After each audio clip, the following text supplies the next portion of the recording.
The second point I want to draw your attention to is that your budget, even the one that you brought, your budget, it betrays your priorities.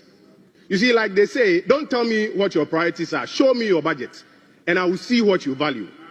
This budget that you have brought is a budget in which you have told us, first of all, that you value Ghanaian women so much that you are going to set up a bank for them, the Women's Development Bank.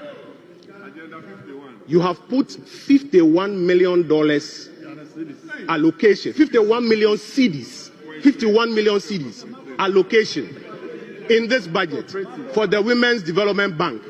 And then you have put 70 million cedis for research at Jubilee House. You see your priorities? The budget is beginning to betray your priorities.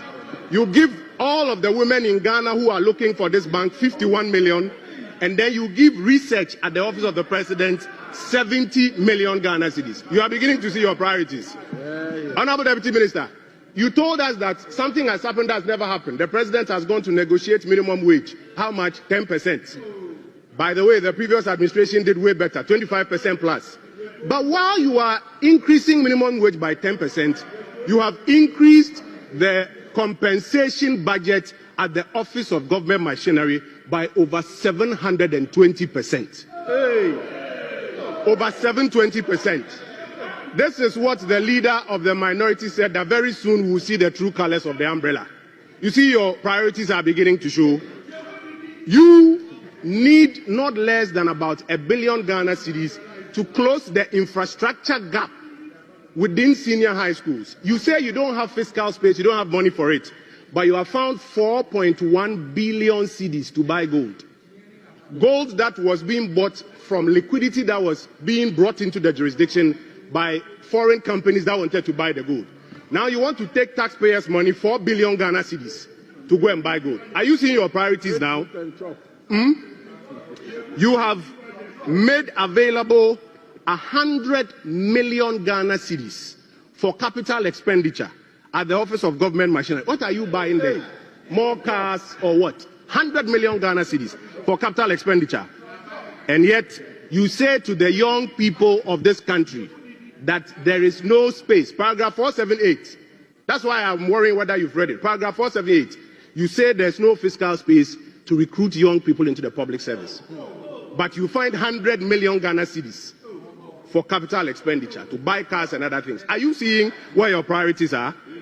If I take you into a further analysis of your own numbers, Honorable Deputy Minister, your own numbers. Like my brother John Jinapo used to say, Mr. Speaker, we have run the regression analysis and the correlation analysis on this side, and we know all the figures. I'm happy he's here in the chamber. Mr. Speaker, we have also run the analysis. If you look at compensation allocations, Honorable Deputy Minister, do I have your attention? You will find that for the Office of Government Machinery, you have allocated 2.7 billion for compensation. By the way, when it was 327, you used to complain and do press conferences. Now it's 2.7 billion. But what is even more worrying, the economic sector ministries,